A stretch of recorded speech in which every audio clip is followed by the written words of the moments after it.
Good afternoon, everyone, and welcome to this session on cybersecurity empowering the investor. So I'm Sophie Baker, I'm the London Bureau Chief for Pensions and Investments, and over the next hour we'll take you through the topic of cybersecurity, why you and your investors need to be thinking about it, and we'll aim to equip you with the knowledge and questions you need to start a conversation with your clients, asset managers, consultants, team, peers, companies you invest in, and all the other people that may be relevant for this conversation. I've covered ESG and responsible investment for the past 4 years for pensions and investments, and I have to admit that when the PRI very kindly approached me to moderate this panel session, I hadn't really considered cybersecurity as an ESG issue before. So digging a little deeper on the topic, I realised that while investors, media and companies do tend to traditionally focus on issues such as climate risk in portfolios, we hadn't really focused on the company vulnerabilities to cyber attacks, and that it actually is a significant risk to investor portfolios. So couple that with the recent horror stories around the NHS breach and Equifax recently, you realise the topic is becoming increasingly relevant to our everyday lives as well as our investing portfolios. And on top of that, you also have incoming legislation, such as the General Data Protection Regulation and various SEC disclosures to think about. So just a bit more background from me before I introduce our panel. Just in case you don't know yet, the PRI has been working on a global collaborative engagement on cybersecurity governance. And the aim there is to help investors to encourage enhanced corporate disclosure on cyber and to advance understanding of the underlying cyber risks and vulnerabilities they may face within their portfolios. An advisory committee has been working on the topic, and the engagement aims to build investor understanding on how their portfolio companies are positioned in terms of cyber and their policies around governance structures and cyber resilience, as well as improving the level of company disclosure on cyber risks and their management. And finally, just a bit of housekeeping. I hope you've all had time to download and look through the PR in Person app. You'll see on the segment for this session, we had a few sort of reading documents for you, so I do encourage you to have a look through those. The other thing to mention is that after a panel conversation with me, I'll open the floor to questions from the audience, but we're going to take those via that app. So if you don't have it, I suggest maybe you download it, get onto the Wi-Fi now. The password for the Wi-Fi is ClearBridge17, and you can download the app there. So what we'll do is we'll take questions via that app. So what you need to do is open the information for this session, and you'll see at the bottom session engagement. You need to click there. It will come up with a box, and you can just submit your question in there. And it's a bit like X Factor. You can also vote for your favourite question and promote it to make sure that I see it. And I'll be putting that forward, those questions to our panellists. So let me just introduce our panel. We have Felipe Godillo, senior ESG analyst at BNP Paribas Asset Management, and Felipe was also part of the PRI's advisory committee on cyber. Then in the middle we have Rebecca McKinnon, director at Ranking Digital Rights, and then we have Adam Black, head of ESG and sustainability at Collar Capital. Thank you all for taking part today. So just to start off with, I'd like to hear from each of you how you're taking cybersecurity into account within your work on ESG and responsible investment. So Felipe or Adam, should we start there? I'll briefly, so just by way of background, so I'm an environmental scientist, 25 years experience, 10 of which in private equity, focusing very much on our investment management process, so ESG, but also sort of wider operational risk. You'll note that I don't have any formal cyber or IT qualifications. And to be frank, if you were to come to me with an IT issue, I'd probably say, have you tried switching it off and then back on again? Or consult with my 4-year-old daughter. But I think that's not untypical for our industry, particularly in private equity. And I think, given to your point about cyber and whether it's an ESG issue or not. But to that point, we are fortunate that we do have a head of cyber within Collar Capital. And so obviously I work with him and his team very closely. As an ESG factor, it's something that we do focus on. It's one of the thematic ESG issues that we look at. So I do want to highlight something that we found during a recent Collar Barometer study. So our summer edition of the Barometer went out to 110 institutional investors around the world, including emerging markets. And very much the feedback from that process suggests that over 50% expect to experience a significant cyber attack on their infrastructure over the next 5 years. 20% have already experienced what they call a significant attack over the last few years. And 50% will be requiring their general partners and underlying portfolio companies to do some form of cyber risk assessment over the next few years. So clearly there's great appetite to look at the issue in more depth. But I think if we're any indicator of what's going on in our part of the world, in our industry, then we've really only just started to engage. We've started to talk to our general partners about the issue, and we've posed certain questions, and we've done that through a process of collaboration with experts, both within the company and outside. Great. Maybe I can complete this idea. I'm Felipe Gordillo. I'm part of BNP Paribas Asset Management. We manage a total of 30 billion euros across sustainability, but we also implement our responsible investment policy integrating ESG, and that represents around 300 billion euros. Yes, I'm not an expert on cyber security and these kind of things, but I'm an ESG analyst, and the way we have seen this is an emerging issue. And the way we look at cybersecurity is basically something that is impacting two pillars. It's impacting the social pillar, because we think cybersecurity is something that is linked about the quality and the safety of products. Think when you connect or on your Facebook account. So accessing this information and protecting your personal information is part of the characteristic of that product. But we also look at cybersecurity from a corporate governance angle, because we are very interested in the way boards and senior management is actually implementing and taking into account this subject. We also did a recent study on cybersecurity. We focused on European telecommunication and technology companies, and we tried to ask them, we are interested about the way they are actually tackling cybersecurity. So one of the first findings of this study is that 80% of the listed companies, European companies in technology and telecommunications, they are actually implementing a cybersecurity policy. But only 25% of the boards were actually involved in the implementation of this policy. So we would like to see more involvement of boards, more involvement of senior management to take this subject seriously. And also, we actually focus on the way those companies were deploying their policy. One of the issues is we wanted to understand the level of readiness in case of attack. So we asked them if they had already carried an assessment on their vulnerabilities. And we found that only 15% of those companies have done that work. And finally, we also asked these companies if they have already done, if they were disclosing when there were data breaches, because European regulation, and this is something that we're going to talk about later on, European regulation actually is going to ask companies to disclose the number of attacks they have suffered, and this is going to be enforced by next year. And we found that only 10% of those companies were able to be transparent enough in terms of being transparent in terms of the attacks they have suffered. So we think that it's an emerging issue. It's very important, and maybe we can discuss later on why we think it's very important.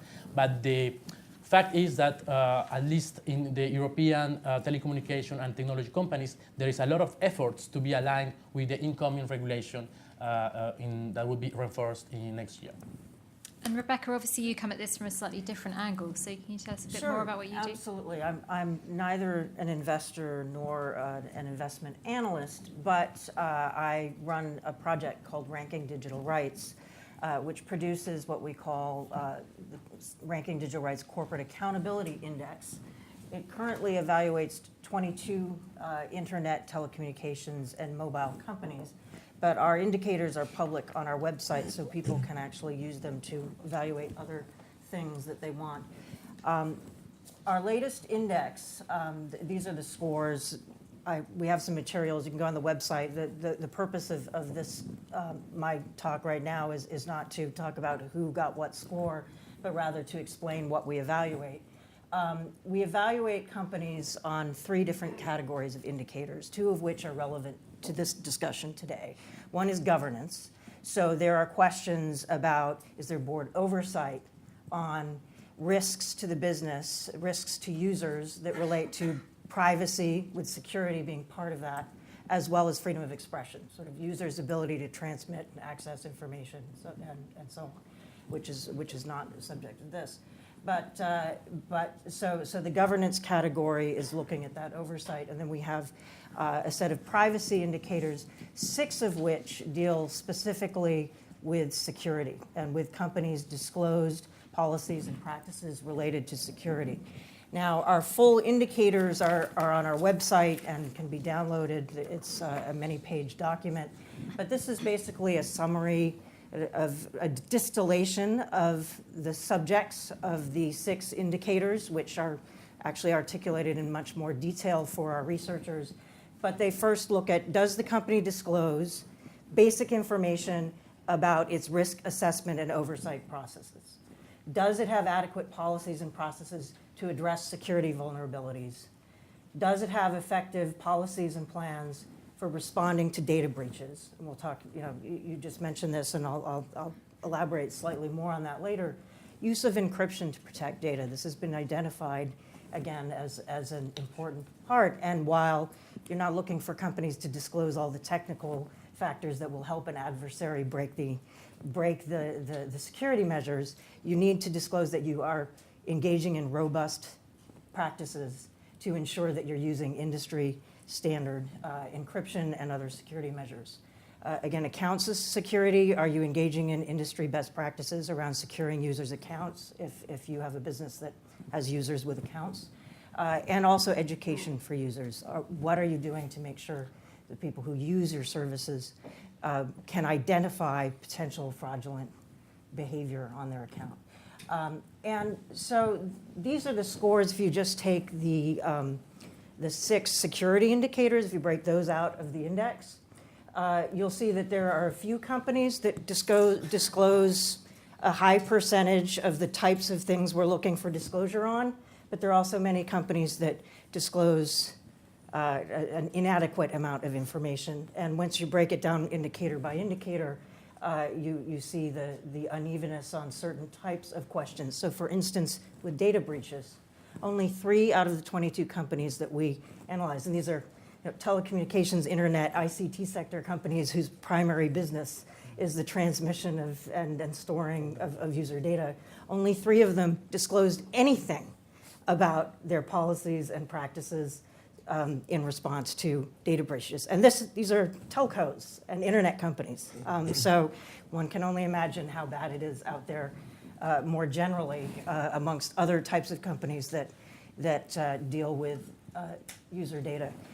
So that's kind of a basic overview, and we'll talk more in more detail. And there are also, in addition to resources about the project on the app, and we also have an investor brief that kind of translates our indicators and findings for how investors can use them. You can also go to our website and download our full set of indicators and so on. So that's a basic overview. Excellent, thank you. And I mentioned at the top a couple of the headline issues we've seen recently with the NHS data breach, the Equifax and issues around that. And obviously they're things that impact us as people, our daily lives. What about from the investor point of view, from the investment portfolio point of view in cybersecurity and the impact that can have on portfolios and the way you look at companies in that way? I'll say that why an investor should be interested about cybersecurity. And I will see two main reasons. The first is cost. You can say that the global cost of cyber attacks is around $400 billion annually. Those are McAfee figures. But there is also an increasing amount of cyber attacks. In 2009, the global number of cyber attacks was of around 3.4 million. Today, we are almost reaching the level of 50 million attacks. So the frequency and the cost is increasing. So that's one part of the argument. Why should we be taking action against the cyber attacks? The other one, and that's particularly important here in Europe, is that we have an increasing regulatory pressure. Why is that? Here in Europe, we have two pieces of regulation. One is the GDPR, the General Data Privacy Regulation, which is around more data privacy. And the second one is the SNIS, the Security Network Information System. And this piece of regulation is very interesting because for the first time, they are saying we are going to ask how companies are prepared against the cyber attacks, but the scope of companies is not only the usual suspects, it's not only the data companies. They have increased the scope to, they call it essential operators services, and within the scope we have utility companies, we have banks, insurance companies, transports, water utilities, all companies that if they suffer a cyber attack, the economy will disrupt. And the implications in terms of benefits for citizens will be very, very important. So this is very interesting. And what the European Commission is saying, if one of those companies is not able to be in compliance with this regulation, they will have penalties of between 20 million euros of up to 4% of the total revenues.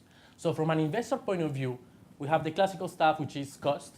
But right now, we have seen that there is a material regulatory impact for corporates. So we need to take action, and we need, as you mentioned before, we need to protect the value of our clients' investments, and we have to really look at this and to analyze, to assess who are the companies, what are they doing to protect and to be aligned with the regulation. So we've heard that there's regulation, there's cost to business, and we have some examples where it's literally brought a company to its knees for a period of time, and there's the reputational risk. So I think you've got the perfect storms, all these drivers out there. Just sort of bring it to life a little. We had one of our GPs very, very open and honest with us. They were talking about a company in the portfolio that essentially had been collateral damage as a result of the NotPetya attack, the state-sponsored attack. And that was certainly something that disrupted that business for several days, let's say. But it was also the company in question I was quite surprised about because I knew them quite well from a former role. And they were very, very good at IT security and cyber. And I think in that case, it was just the speed of their response. So in a way, it's been very useful because it's helped them just improve what they do even better. Look at what they do and make it even more robust. But that was certainly a material event. So it's all about fiduciary duty, I think it can be. And then a couple of other interesting ones that we've seen come up have been, they can be quite small scale as well, and yet reputationally there's an issue. We've had examples where minor frauds have occurred because of the financial details of a senior member of the board being stolen. And we've seen an attack impact the production equipment and safety critical and environmental critical equipment at a plant, resulting in a pollution event. And as a result, there's a prosecution threatened for the company. And the environmental regulator are saying, they're looking at cyber readiness. And they're saying that a cyber risk assessment is something you should have foreseen. It's reasonably foreseeable. So it's something that I think it is almost the issue, because I think what I've learned is it impacts every single company. So when I started at Collar, I was thinking, cyber, I need to look at that for some of the companies that are exposed to really sensitive data. And that's true, but actually it's something that can absolutely affect every single company in the portfolio, which is what makes it so interesting, but so critical that we start to move quickly on understanding how these issues are managed. Rebecca? Well, just to elaborate why this is important to investors, if you look at the data breach around Equifax that Equifax experienced, their stock price went down 30% as a result. So, the material implications for investors are very clear. 143 million people affected. And if you look at the coverage, particularly in the technology press, about this breach, the words like incompetent, irresponsible, are sort of every third sentence. But it was very clear that the company did not do its due diligence. It did not have strong security oversight in place. The vulnerability that was exploited to breach the systems was a known vulnerability that Cisco had notified the security community back in March, and they failed to patch it properly. They could have avoided the whole thing just by having good people. You need to have the right professionals handling your networks, and they have demonstrated they were not taking, the public, the public whose credit information is in their system. They were not taking the security of that information seriously. And malware, horrendously. malware exploiting patching vulnerabilities is a critical theme. Yeah. But I mean, talking to colleagues, it's not always about the tech or the tech solution. It's a behavioural issue. It's a cultural issue, and people are kind of human firewalls, and making sure that people are sensitive to these issues and are tested. And we're starting in our own firm. We get emails now that are deliberately sent by our cyber colleagues to sort of test the response of people. And those are the sorts of practical steps I'm interested in understanding how GPs and underlying companies are taking. And just very quickly, one other anecdote, sorry. I think it's important, but due diligence is absolutely critical. And what scared me was talking to a former operating partner I used to work with. I think it's interesting to learn from the big corporates here, because from what I understand, a lot of the big corporates, before they integrate a new business, they'll undertake a sweep. And that got me thinking that whenever we were doing a buy and build strategy back in my days of being a GP, how often did we do a sweep of a bolt-on acquisition? Like never. And if that's the back door in that they need, these guys need to get into a big corporate or worse, us. We really need to start thinking about these things during due diligence, particularly during a buy and build strategy. I just wanted to share one of my horror Yes, stories. please. Yeah, we want your horror stories. Scare them, Felipe, please. It was the case, but back in 2015, it was the case of Ashley Madison. Do you know that case? Why do you know that? The dating site for unmarried, for married people who wanted to date. Exactly. Yeah. 30 million people lost their data. So we've heard. 30 million people lost their data in 40 countries. Which is interesting about this case is that this company didn't invest enough in cybersecurity to protect themselves. Then they got hacked, and then the users got the personal information across the internet. But what I really interests me is that as a result of that, we witnessed suicides. People kill themselves. So there was a link between not investing in cybersecurity, then cyber attacks, not protecting personal information, and how this thing is dangerous and people got killed. It's not only about losing billions of dollars for big corporates. It's something that concerns us all. If you can imagine, if, for example, tomorrow all the chats you have done on WhatsApp are available on the internet, or all the chats you have done on Facebook, that could be very, very dangerous, isn't it? So I guess this is the point, is that cybersecurity is something that concerns big corporates. We have an interest as investors, but it also concerns us all as data users. Yeah, and it's sort of bringing this to the ESG and sort of human rights component. It's a human rights issue.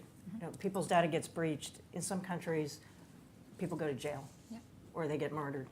You get killed. You get killed. And so, I mean, this is very much a life and death issue for a lot of people. But privacy is a human right.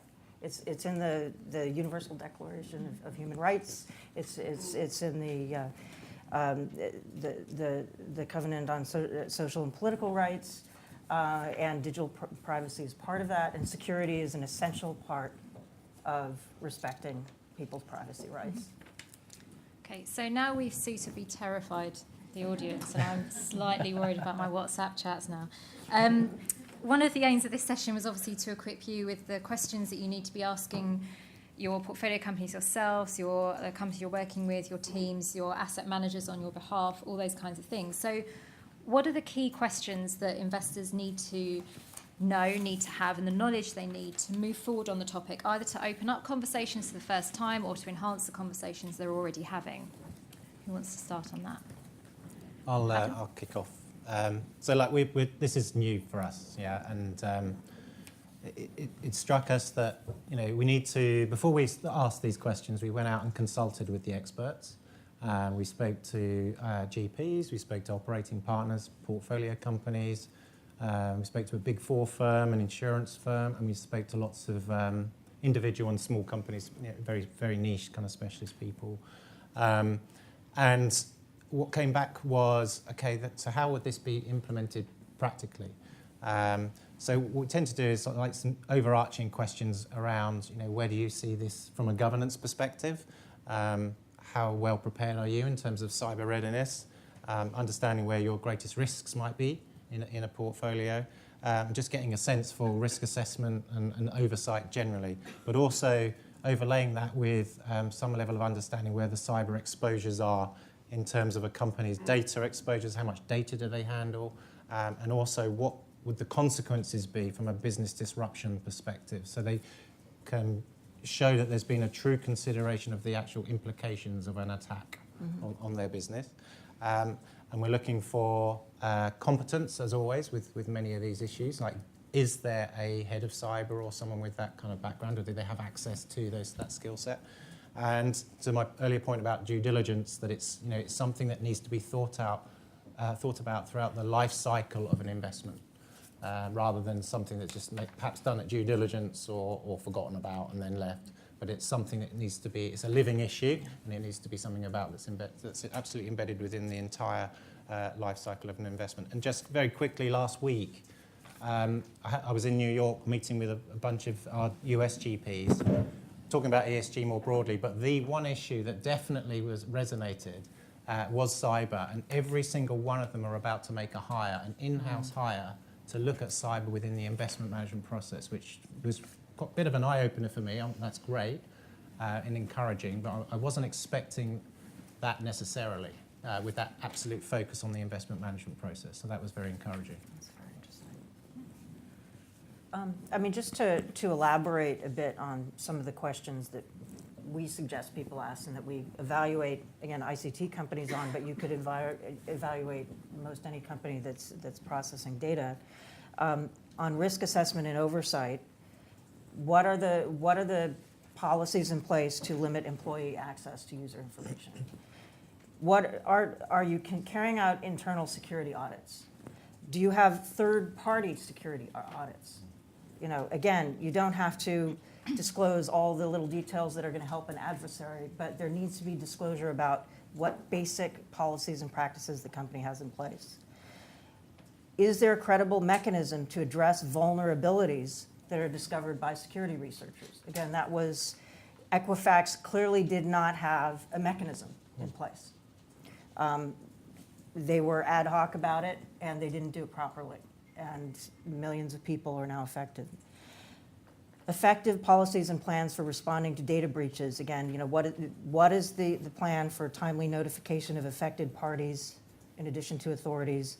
Plans to address the impact of breaches. Again, we see with Equifax what happens when you have no plan in advance for the inevitable. As we've seen time and time from surveys and everything else, everybody's going to be breached. It's just a matter of when and how well or how badly you handle it. Right? So there's no excuse not to have a plan. And there's any company that tells you, oh, we can't disclose whether we have a plan, that's crap. Excuse my language. Use of encryption to protect user data. Again, there's been studies done. Most recently, the Ponemon Institute, commissioned by IBM, put out a report in which they identified a number of things that companies can do to reduce risk. And one is not only incident response teams, but also extensive use of encryption to protect user information to the greatest extent possible. And so there are some specific questions that are in our kind of indicator information about the specific types of questions you can ask about encryption that shouldn't require a computer science degree to ask or understand the answer. And account security. What types of authentication methods, what are your policies around making sure that when people are logging in, that there are advanced methods used to authenticate who people are. Notifying users of unusual account activity. There are best practices around that. Enabling users to view their recent activity. There's also best practices around that. But many companies do not disclose what their policies are or what their practices are if you're not a user yourself. And also what companies are doing to educate users. But what's quite interesting is that we found even with ICT companies, a lot of companies disclose more about what they're doing to educate users, which is fine, than about all these other questions that they're very loath or they just haven't bothered to disclose. So these are all questions that basically we vetted through multiple layers of consultation with security experts, with people in companies. Are these reasonable things to expect a company to disclose that won't help the adversary? And that was how we refined the questions. So these are all things that there are examples somewhere out there of a company being able to disclose these things. Felipe? I was just thinking, what is the real importance of all this, actually? Sorry. Is that because I was thinking, how important is cybersecurity while we are all talking about climate change? Shouldn't be climate change where we should all focus. It's the big problem, isn't it? It's an mass extinction problem, isn't it? And I was thinking that actually fighting climate change and cybersecurity is actually building the economy of the future. Because you cannot fight climate change if you don't have the data to do that. And cybersecurity is a way to do that. I'll give you an example. Today, we need to reduce carbon emissions in the transport sector, isn't it? And today, the consensus is that we are going to deploy massively electric autonomous cars.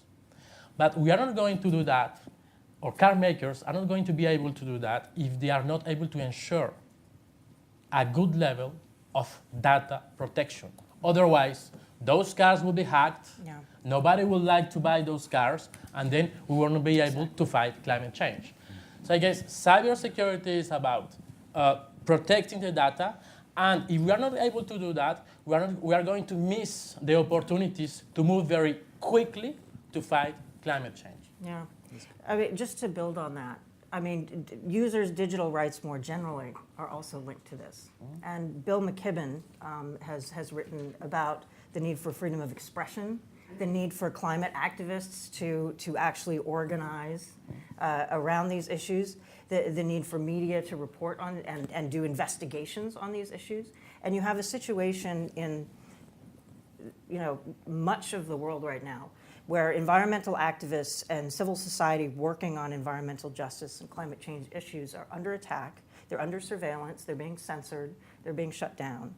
And so all of these things are interlinked. And if people are not able to communicate securely on WhatsApp or some even more secure alternative, it's interlinked to all of these different movements for social justice, for environmental sustainability, for anybody who's trying to get incumbents to change their behavior, which is a lot of what this is about. And then having dealt with a number of ESG crisis situations, both like mainstream media and social media, the next logical step to me, it seems, is that someone might try and hack an organization to then expose or discredit some of the information they're putting out there.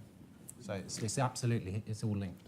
This year, the Economist did a briefing on cybersecurity, and they said, actually, data is the new oil. So if you want to really take advantage of the opportunities linked to data, you need to invest.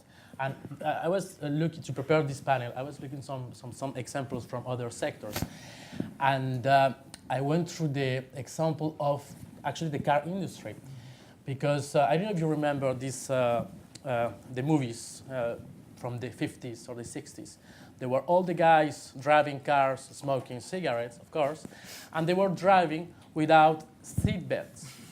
Without seatbelts. Then in the 70s, there was a lot of pressure because well, there were a lot of people that got killed because of not wearing this.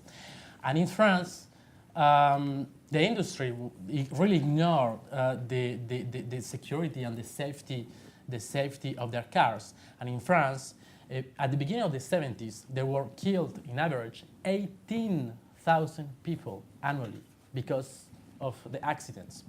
So they introduced the seat belt in 73, and as a result of that, the number of people that got killed dropped by 30%. So if we think of that, the car industry back in the 70s, I think we can kind of inspire about that evolution in the car industry and think about the way we look at data today. We need safety and seat belts to ensure that we can take all the advantage of the data economy. And obviously, we've been talking about some of the questions. So we'll come back to questions in a second. But the questions that people can ask. One of the questions that's come in while we were discussing that from the audience was, what is an unacceptable standard answer to any of the questions you may ask the companies? So who wants to take that? I'll just. There was one, like, so 3 or 4 years ago, when another firm, sort of more of an operating role, but we went and asked, or had a conversation with all of the portfolio companies, and the one that didn't really surprise me, knowing the company, but they said, we're not likely to be attacked by the Chinese. We do business in this one country. It's a very simplistic product. It's not an issue for us. And I think there's a complete misunderstanding there about what this is really all about. So that kind of flippant kind of response, or For me, one of the answers is when we start our engagement on the compliance with the European directives, is that companies say, we will be compliant, we'll comply with that, but how? You are not doing anything. No. We will comply, trust us. Yeah, same here. You get, well, trust us. We don't have to disclose it, we're doing it, but you should just trust us anyway. And it's like, no, actually, why should we? We'll trust if we can verify, right? Mm-hmm. The other answer one gets a lot, which I sort of alluded to earlier, was that companies will say, oh, well, we can't disclose that information, or the hackers will learn some clues to how they can attack us because they'll know what our defenses are. And again, the point is not that you need to release all of those intricate technical details of exactly what kind of technology you're using or exactly how your security audit is conducted, pages and pages of information. But there's a basic level of information that is valid to expect. Do you have a security audit? What does it cover? Mm-hmm. Do you have a third-party security audit? What does it cover? Do you have oversight? Why can't they disclose this? There's no good reason. And simply saying we've not had any attacks. No. Do you know?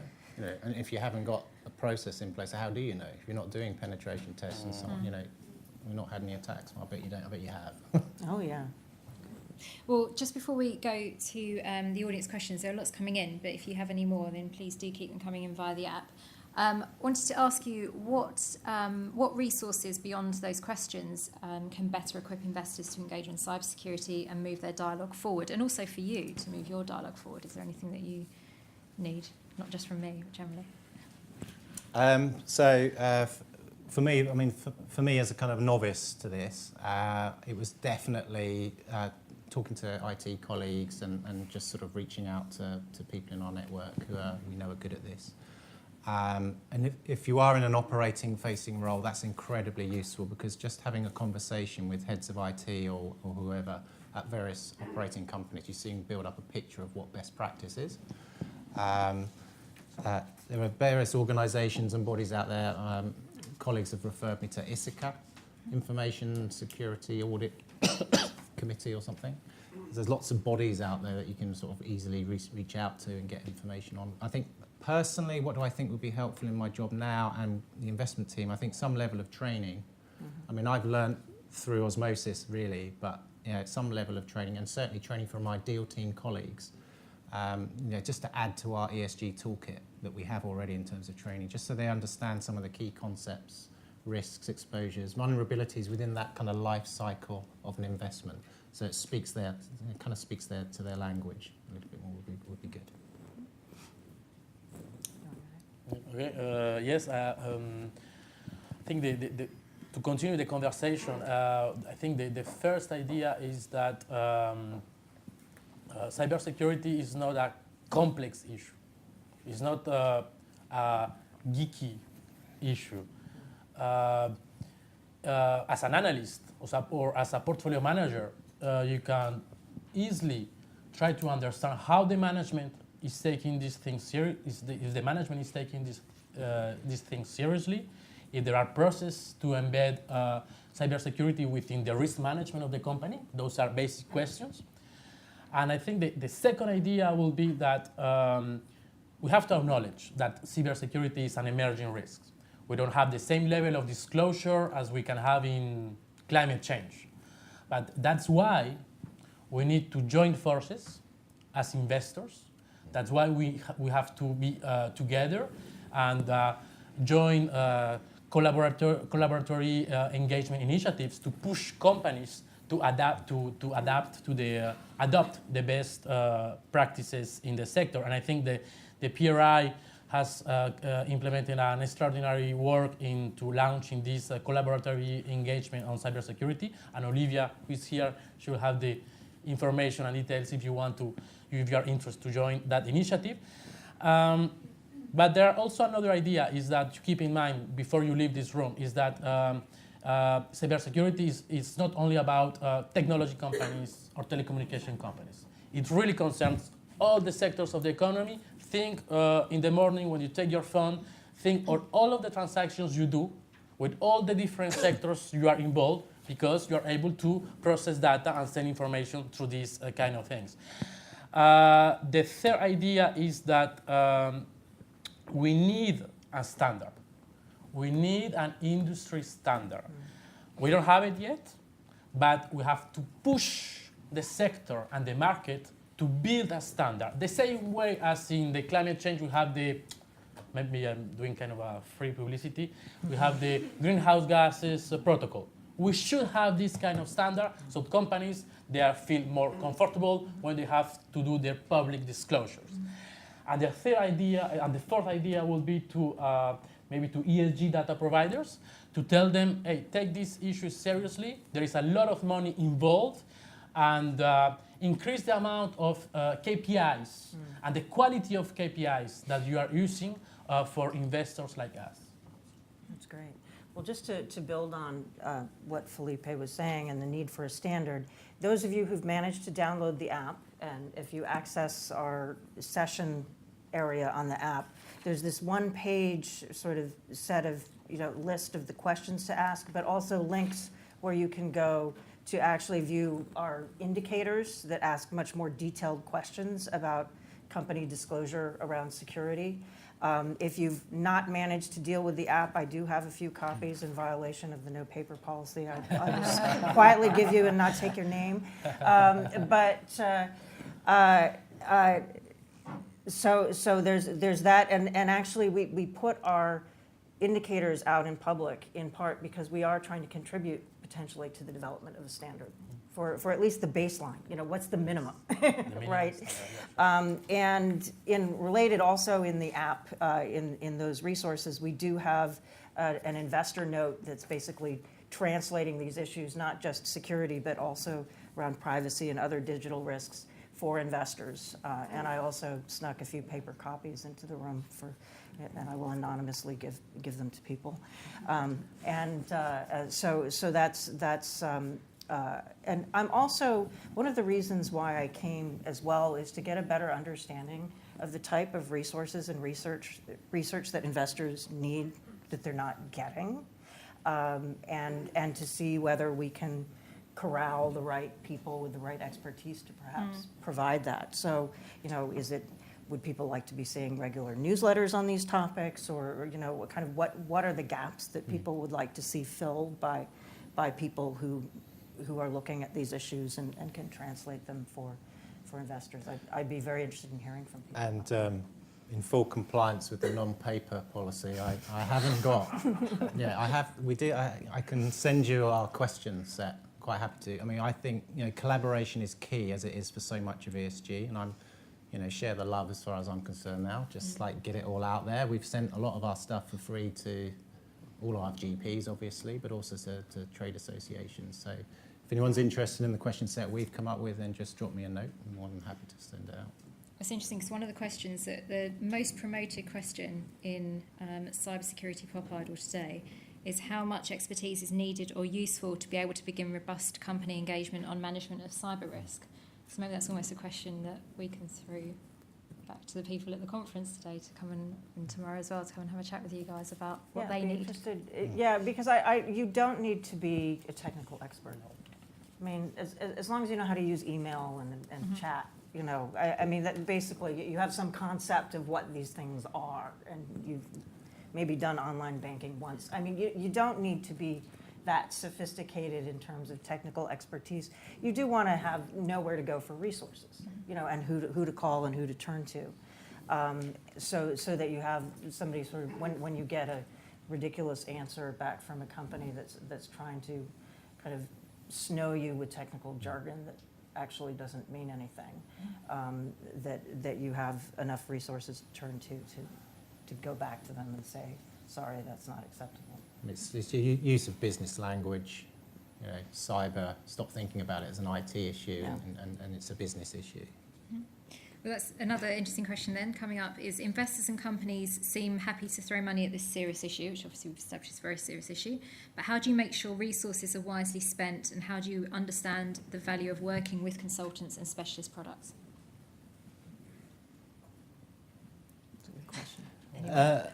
For us, I mean, from a collar perspective, it's kind of we're in a bit of a strange situation because we're not GP, we're a hybrid LP GP, so it's all about influence, and we can't be seen to be managing the portfolio companies. We're not allowed to do that. So all we can really do is influence, and I've tried to sort of push the boundaries on what influence might be by sort of providing questions and things. But it's really up to the GP to do that assessment.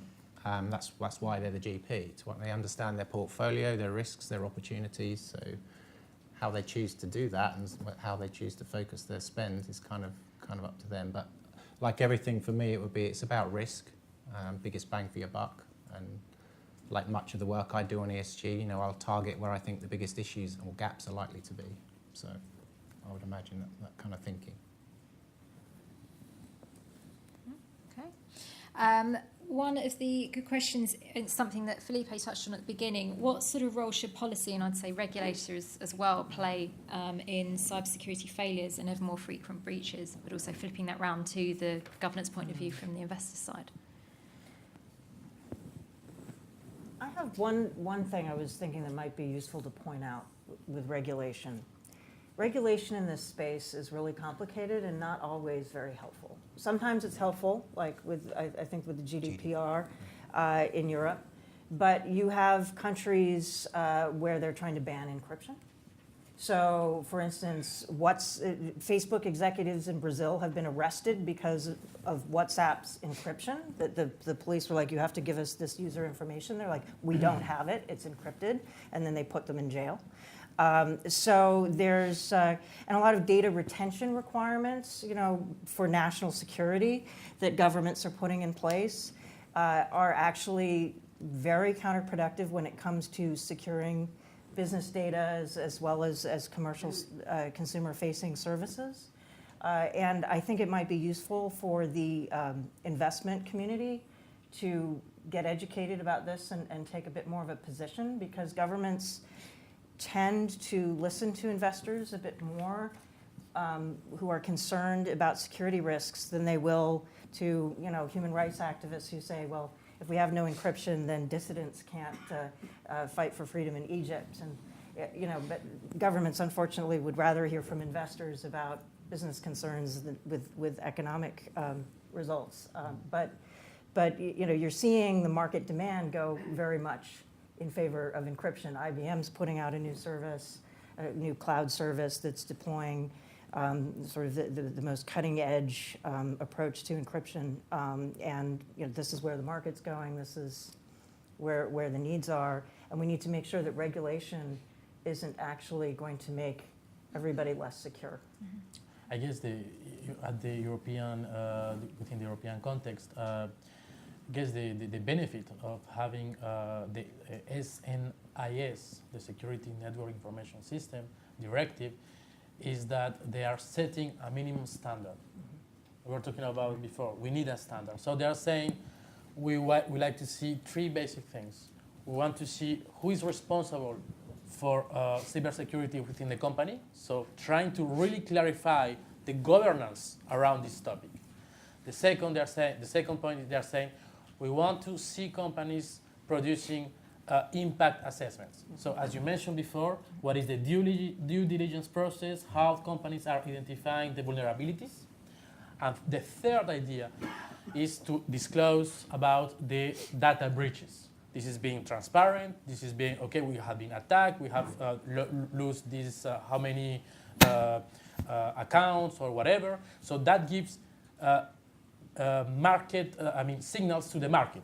But at the end, even if you spend billions of dollars, you won't have zero cybersecurity risks. It's not about that. But you have to be sure that your insurance company is going to ask you less money to protect you. So I guess the idea is to build an ecosystem of cybersecurity where we have a new market, and when we have insurance companies that come into the market, we have also NGOs and civil society groups that are able to express their opinions about what the things, how things are going on. So I guess we are at the beginning of something. But this is not to end today like this, but we hope that the message that you will bring home is that this is an important topic and you start to do due diligence. I'm sure you are not a geeky person, don't worry about that, but I'm sure this issue, you have to take it very, very seriously. I think the point about trade associations and engaging with government is well made. I think we could do more. I think the trade associations that I'm involved with could probably do a bit more on cyber and why it's important to the financial community. And I think the serious kind of regulators, the financial regulators, I think the SEC have been pretty good and active, and I think the FCA in the UK is catching up. I think so that will help. I'm not a great fan, although I've got a background in law, I'm not a great fan of regulation because it's often rushed. But we'll see. But maybe some form of statutory guidance, a little bit more practical kind of element to how these issues are considered within the investment context, due diligence and disclosures and so on would be helpful. And I think we'll have a role to play, hopefully, in making that happen. Because even for companies, for UK companies, you are not anymore part of the European Union. Sorry. Don't bring Brexit in. I want to get through one panel, one session. You're right. Don't talk about But Brexit. still, if you are operating and you have European clients, you have to be in compliance with European exactly. regulations. Yeah, exactly. Yeah, American companies have to be in you compliance. Yeah. After the safe harbor regulations. Yeah. Just another aspect Have to to it. get Brexit in.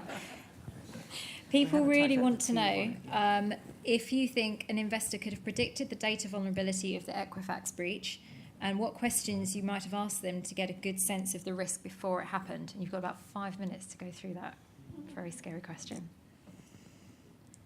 Well, I don't think you could predict it, but I think if anybody had kind of gone through this list of questions and asked them to disclose what they're doing on these things, the answers would have proven highly dissatisfactory, which would have pointed, a blinking light to large amounts of risk. Maybe it's it's not a matter of if, but when, and it's how you respond. Because going back to the anecdote earlier, the company that was a fallout, it was collateral damage. It was a supplier to a business that happened to be linked to Ukraine. But they were really, really good at IT. Not an expert, but they were one of the better companies, or they sounded it. And their response was great, but it was just the speed of the response and the speed of the attack. So I think it's about the response, and these things are going to happen. I think. Sadly. Felipe? No answers. Okay. And we've produced a good set of questions to ask investee companies, but how do you get them to answer them? Most companies refuse to disclose. Does this come back to the lack of standard answer? Well, One way is to rank them, and the companies that have more disclosure get better Do we know scores. everyone that does that? Yeah. And we've found that once you kind of do a comparison publicly, and this company A sees that, they said that they weren't going to disclose, but then company B disclosed much more, and they're competing with company B, then suddenly the next year they start to disclose more things, shockingly. Name and shame. When I was a GP, if a portfolio company had said that to me, then there would have been quite a quick conversation, because as a private equity firm, if you're a majority owner, you have an incredible amount of leverage and you can ask pretty much what you want within reason. I think the issue I have in this role is, some GPs are better than others at responding to information requests, and we rate them. And it's becoming a compliance issue for us that if they do not respond to our questionnaires, they fall down our ratings. I think another solution, another way about this problem of companies not being able to disclose is that it makes the case for collaborative engagement.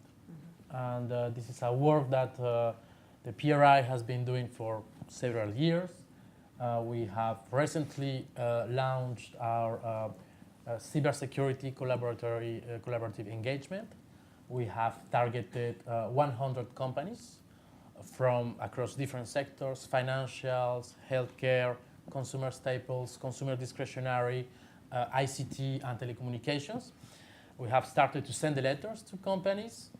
And when you're a company and you don't see that it's only BNP Paribas Asset Management who is asking those questions, but there is a group of investors, then you start to hear to this. We experienced this for several years with climate change disclosures. We have success stories with, for example, the ExxonMobil resolution. And I think this is something that that's the direction we should take in terms of cybersecurity. It's the beginning.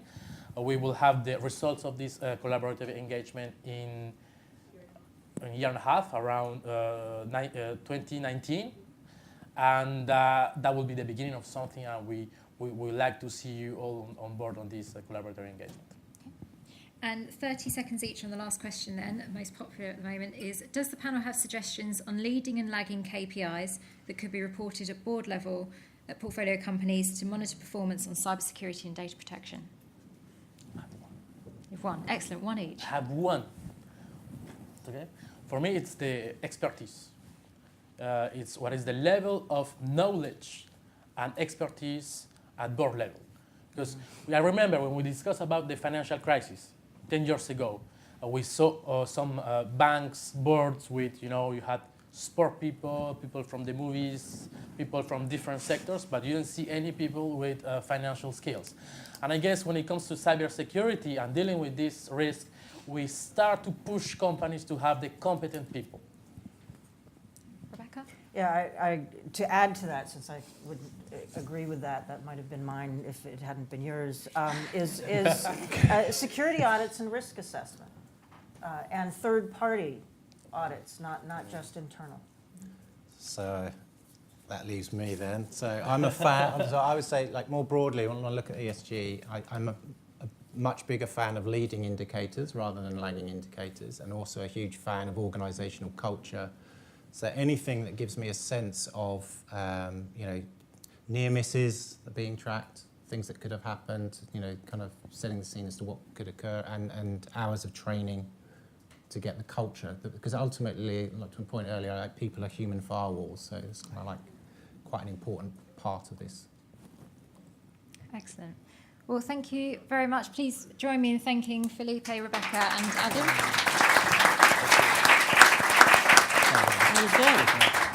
And as we said at the beginning, there are documents available on the app, as Rebecca said, and Adam's put some stuff on there as well. And do look out for work coming out from the PRI on cybersecurity. Thank you very much.